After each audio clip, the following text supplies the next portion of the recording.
2022 तारीख चुकली वाटतं ना, पण 3 वर्ष आधी हा डायस तसा मला नवीन नाही आहे. 3 वर्ष आधी एक्झॅक्ट 15 ऑगस्ट 2022 ला इथेच उभा राहून सी इंटरमिजिएटचा रँक आलेला आणि तेव्हा मी बोललेला की अख्ख्या भारत देशामध्ये नांदेडचं नाव गौरवान्वित करण्याची संधी मला इंटरमिजिएटला मिळाली आणि ही संधी फायनलला देखील मिळव हीच ईश्वर चरणी प्रार्थना. आणि खऱ्या अर्थाने ईश्वराने ही प्रार्थना ऐकली, त्याबद्दल ईश्वराचे आभार. तसं माझं लहानपणापासून काही अभ्यासात लक्ष नव्हतं. आता हे बोलणं कोणाला खरं वाटेल नाही वाटेल माहिती नाही, पण अभ्यासात कधीच लक्ष नाही. 10वी झाली, आता काय करायचं ठरत नव्हतं. मेडिकलला जायचं नाही. आजोबा म्हणाले घरी 2 इंजिनियर एका घरात चांगले वाटत नाही. ते फक्त कारण होतं, जिओमेट्री मला यायचं नाही. त्याच्यामुळे मग काय करायचं, टेरेसवर खेळत होतो. 10वी झाली तरी खेळत होतो आणि ठरलं की कॉमर्स करायचंय. कॉमर्स काय करायचंय, कॉमर्स काय असतं आणि तिथपासूनचा हा आजपर्यंतचा इतक्या दिग्गजांसमोर बोलण्यापर्यंतचा हा प्रवास तो एका व्यक्तीमुळे सफल झाला, ती म्हणजे माझी आई आहे.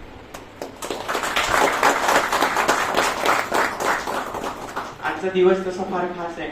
79वा स्वातंत्र्य दिन आहे. माझी आई आणि मातृभूमी हे मुळात नातच फार वेगळं आहे. मातृभूमीबद्दल 2-3 वेळेस आपण बोलतो, 15 ऑगस्टला, 26 जानेवारीला, 17 सप्टेंबरला, पण आईबद्दल बोलायची वेळ आली की आपण सहसा विसरून जातो. मला आजचा दिवस खास आहे, त्याच्यामुळे आजचा दिवस थोडा आईबद्दल बोलू. 10वी पासून माझ्या प्रत्येक दिवसाचं सगळ्या जबाबदाऱ्या सांभाळत तिने जे आज मला इथपर्यंत घडवले, माझ्या भावाला घडवलंय आणि आज ती अभिमानाने सांगते की माझा एक मुलगा इंजिनियर आहे, एक मुलगा CA आहे. तिने तिच्या फोन मध्ये सुद्धा माझं नाव AR38 CA केलं असं सेव्ह केलेलं आहे. इतकं तिच्या अभिमानाची बाब आहे. आणि स्वतःसाठी मुळात अभ्यास कधी केलाच नाही, फक्त माझ्या आईसाठी अभ्यास केला, म्हणून आज इथे उभा. मुळामध्ये काय करायचं हे कळण्यापेक्षा कोणासाठी आणि कशासाठी करायचं हे जर ठरलं तर सक्सेस फार लवकर मिळतं आणि तुम्हाला जे अपेक्षित आहे ते मिळतं. फक्त मोटिवेशन, एनर्जी कोणाकडनं घ्यायची हे तुम्हाला कळालं पाहिजे. शिवमहिमा स्तोत्रातला एक श्लोक आहे. श्रावण महिना आहे, शिवजी फार ट्रेंडिंग मध्ये सध्या. शिवमहिमा स्तोत्रातला श्लोक आहे, असितगिरी समम स्यात् कज्जलम सिंधु पात्रे सुरतरुवर शाखा लेखनीं पत्रमुर्वी लिखति यदि गृहीत्वा शारदा सर्वकालम् तदपि तव गुणानां ईश पारं नयाति. पुष्पदंत नावाचा गंधर्व आहे. अर्थ सांगतो थोडक्यात. पुष्पदंत नावाचा गंधर्व शिवजींची स्तुती करताना म्हणतो की माती, जगामध्ये जेवढी माती आहे ती सागरात मिसळून ती शाई तयार केली आणि कल्पवृक्षाच्या फांदीने जर त्या शाईच्या द्वारा आकाशामध्ये शिवजींचे गुण लिहायला सांगितले तर ती शाई संपून जाईल, कल्पवृक्षाची फांदी तुटून जाईल, आकाश संपून जाईल, पण शिवजींचे गुण सांगायला आणि लिहायला कमी पडतील इतके शिवजींचे गुण आहेत. तसंच कल्पवृक्षाची फांदी तुटून जाईल, सागरामध्ये जी माती मिसळून शाई केलेली ती शाई संपून जाईल आणि आकाश पण संपून जाईल, पण माझ्या आईचा त्याग, माझ्या मातृभूमीचा त्याग लिहायला सांगायला कमी आहे. एवढं सांगेन. 6 वर्षांच्या प्रवासामध्ये अनेकांचं सहकार्य लाभलं. इंटरमिजिएट मध्ये रँक मिळवला, पण घरी बसून अभ्यास करायचा होता. इंटरमिजिएट नंतर ठरलं आता आर्टिकलशिप करायची, नांदेडमधनच करायची. CA प्रवीण पाटील सरांकडे जॉईन केलं आणि एक वेगळाच अनुभव तिथून मिळायला लागला. ऑगस्ट मध्ये जॉईनिंग झालं आणि सप्टेंबर, लगभग सगळ्यांना माहिती असते सप्टेंबर मध्ये CAच्या ऑफिस मध्ये कशी असते.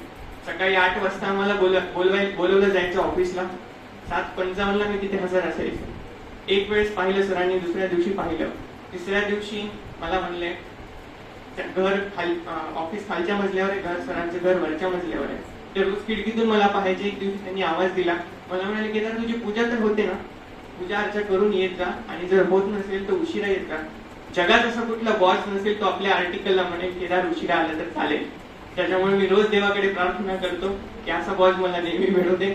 आणि साहजिक आहे, एरवी आम्ही 12-12:30 ऑफिसला जायचो. इतकं लेट तर टाइम पुण्यात CAच्या ऑफिसमध्ये नसतो. त्याच्यामुळे साहजिक आहे आमचा लंच ब्रेक पण उशिरा व्हायचा, 3-3:30ला. कधी कामाचं रिपोर्टिंग असायचं, काही ड्राफ्टिंग असायचं, फायलिंग करायचं असायचं, तर आम्हाला वेळ लागायचा लंचला. तर 3-3:15 वाजले की पाटील सर म्हणायचे की जर जेवण झालं नसेल तर पहिल्यांदा जेवण करू नये, काम तर चालत राहील. इतक्या मोठ्या पातळीचा माणूस, नांदेड एज्युकेशन सोसायटीचे उपाध्यक्ष, इतकं मोठं वलय असताना सुद्धा एका आर्टिकलच्या बुकीची आणि कहाणीची त्याला कदर असते. इतकं या मार्गदर्शनाखाली या इतक्या मोठ्या व्यक्तीच्या खाली राहण्याचं मला भाग्य मिळालं. स्वतःला मी भाग्यवान समजतो. आणि शेवटी सगळ्यांचे आभार आहेत. लहानपणापासून तेव्हा मामांनी फार मोठं सहकार्य केले, त्यांचे उपकार आहेत. इथं उभं राहण्यासाठी खूप सारी मेहनत करावी लागते, सगळ्यांना माहिती आहे.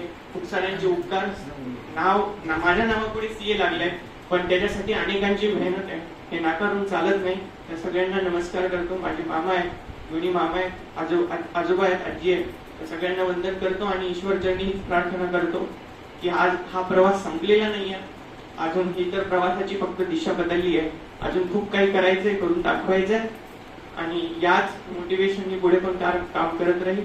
आणि सगळ्यांचे आभार आणि ईश्वरचरणी हीच प्रार्थना करतो की या सगळ्यांची सेवा नांदेडच्या ब्रँडची कधी पण सहकार्य करण्याची संधी मिळो, हीच ईश्वरचरणी प्रार्थना. धन्यवाद.